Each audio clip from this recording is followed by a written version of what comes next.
Muy buenas tardes, estimada audiencia de Contralínea. Es un placer estar por aquí con ustedes. Les saluda el doctor Jorge Retán Ayarto en este espacio de Contralínea. Hoy tenemos un invitado muy especial por el perfil tan especializado y de alta academia que tiene. Nos estamos refiriendo al doctor Enrique Dussel Peters. Él actualmente es doctor en economía por la Universidad de Notre Dame. Desde 1993 es profesor de tiempo completo en la División de Estudios de Posgrado de la Facultad de Economía de la UNAM.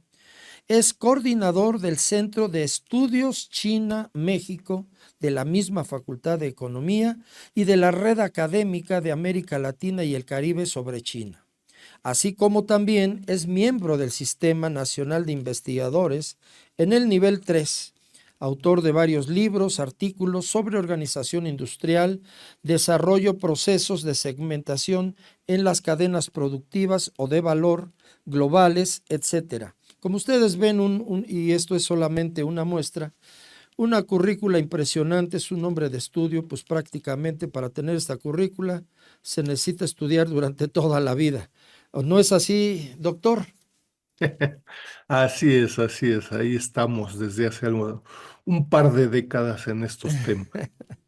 Correctísimo, pues le repito, es un honor para nosotros tenerlo por aquí. Agradecemos mucho que haya aceptado la invitación. China hoy no solamente ocupa un inmenso espacio en la geopolítica, en la geoestrategia y en la economía internacional, también en el mundo de la tecnología. Es un poder global que aparece en muchos de los escenarios de la política mundial y de la economía internacional. Bien, sobre esta base quiero hacerle algunas preguntas. El más indicado para responderlas es usted, doctor. 1979 es un año crucial para la economía y la política en China. Representa un punto de inflexión. Mucho se comentó en aquel tiempo que se iniciaba la era del pragmatismo económico en China.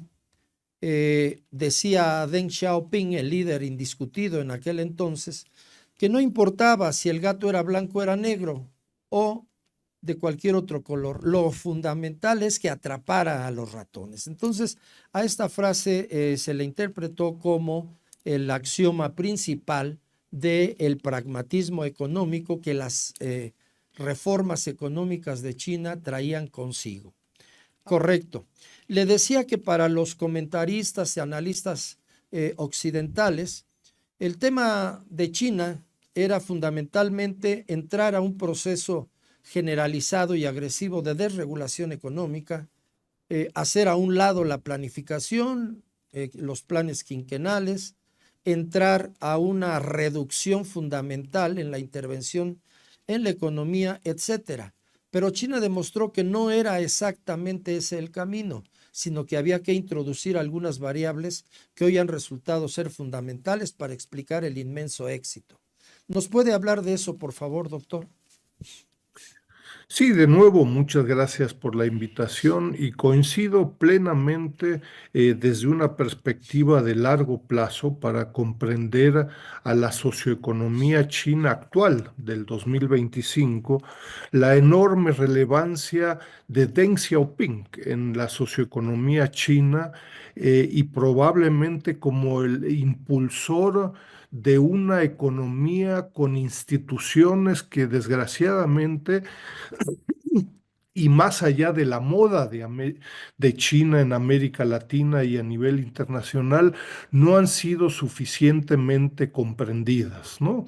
Yo estaría muy de acuerdo en que desde finales de los 70, principios de los 80, Deng Xiaoping, que es este gran ingeniero, de la socioeconomía china actual, al 2025.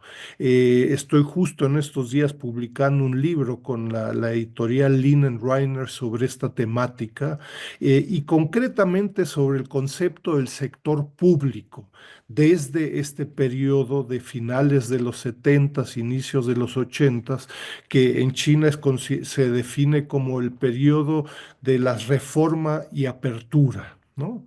Entonces, desde esta perspectiva y considerando este concepto del sector público, nos encontramos con una China desde principios de los 80s hasta la actualidad que tiene, por un lado, elementos de una violenta, profunda competencia y al mismo tiempo elementos de coordinación política. Y esto tiene que ver con este sector público. Yo te recuerdo, el sector público en la actualidad representa alrededor del 45% del Producto Interno Bruto. Repito, 45% del Producto Interno Bruto es propiedad del sector público. ¿Y qué es el sector público en China? Con este periodo desde las reformas y apertura. El sector público es la suma del gobierno central, sí, el gobierno central juega un papel relevante, pero además las ciudades, provincias y municipios. Y se caracteriza este sector público, por un lado, por una intensa competencia. Hemos analizado cadenas globales de valor, por ejemplo, en el sector automotriz, hilo textil, confección, electrónica, etcétera, una intensa competencia bajo el liderazgo del Partido Comunista de China. Esta institución, el sector público en China, no existe desde mi conocimiento en ningún otro lugar a nivel internacional y no existe algo parecido en América Latina y el Caribe, incluyendo México, ¿no? Nosotros conocemos esfuerzos de gobiernos federales, ¿no? Que durante la sustitución de importaciones o en la actualidad impulsan proyectos, por ejemplo, en la cadena automotriz, y después de 10, 20 años, décadas, etcétera, salen productos, unos Frankenstein de autos de 7 llantas que sirven para poco. Una de las características de este sector público es, reitero, la competencia de las empresas que son propiedad del sector público, gobierno central, ciudades, provincias y municipios, bajo la coordinación y liderazgo del Partido Comunista de China. No le pongo ningún adjetivo, no estoy diciendo bueno o Ujú. malo. Lo que estoy diciendo Sí, es, sí. así funciona la China desde la era de Deng Xiaoping hasta el 2025. Y si nosotros revisamos muchos de las empresas, ¿no? Que hoy en día son relevantes en el desarrollo tecnológico, por ejemplo, de China, que están presentes en América Latina y en México, nos encontramos con una masiva presencia de empresas públicas chinas, pero que poco tienen que ver con empresas de la Unión Soviética o de América Latina en la década de los 60, 70 e incluso en los 80, ¿no? Es uno de los principales legados para comprender fortalezas y algunas debilidades también de la República Popular China en el 2025 y que no ha sido suficientemente comprendida, ¿no? Algunos hablan del capicomunismo, del capitalismo chino, de que China es neoliberal. Este sector público tiene elementos claramente capitalistas y claramente una coordinación del Partido Comunista de China que estas empresas las hace diametralmente opuestas a muchas otras empresas transnacionales, locales, MIPIMES, etcétera, etcétera, ¿no? Sí, usted diría que las empresas públicas mexicanas o latinoamericanas en general, aunque se les cambie el nombre, le pongan empresas productivas, tienen mucho Mm. que aprender de estas empresas públicas de China. Recuerda, en México, por ejemplo, o en buena parte de América Latina y el Caribe, estamos en una discusión de defender Ujú. a un puñado de empresas. En el caso de México tenemos dos, ¿no? No representan Sí, el 45% no del tantas. Uy, no, no no, no, no. representan el 45% del Producto Interno Bruto, Del que PIB, según el Fondo no, Monetario Internacional, China ya es la economía más grande del mundo medido en poder de compra sí, desde sí, 2016, ¿no? Entonces, cuarenta y correcto. cinco por ciento estamos hablando de cientos de miles de empresas, ¿no? La ciudad de Pekín. eh, Tiene docenas de miles de empresas transnacionales, ¿no?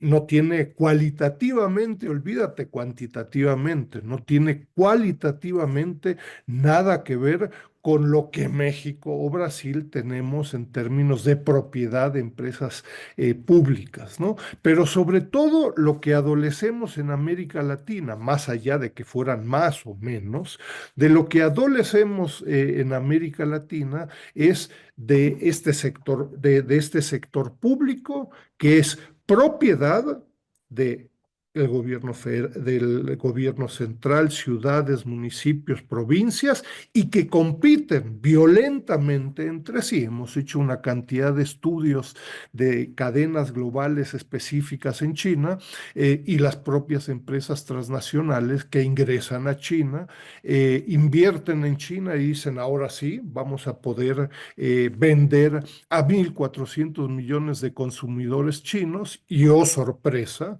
se dan cuenta de que hay una encarnizada y violenta competencia. Ujú. Incluso mayor que en sus países, que pudiera ser Alemania, Japón, Corea o Estados Unidos, ¿no? Entonces es una institución histórica que no se comprende suficientemente y que no es suficiente definirlas como empresas paraestatales o state-owned enterprises en inglés, ¿no?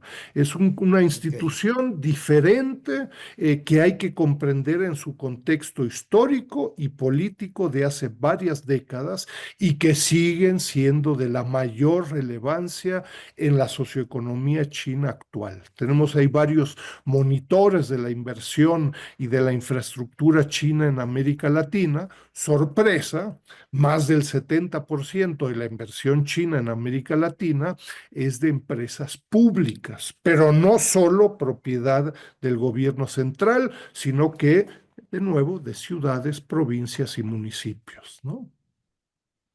correcto. De todo esto hay bastante información en el Centro de Estudios sobre China de la Facultad de Economía de la UNAM, que usted coordina. Sí, tratamos de no solo de hacer o de lograr una descripción de múltiples temas de la relación de México y de América Latina y el Caribe con China, ¿no? Trabajamos con, en fin, funcionarios, organismos empresariales y colegas que trabajan sobre temas culturales, históricos, arquitectónicos, urbanísticos, etcétera.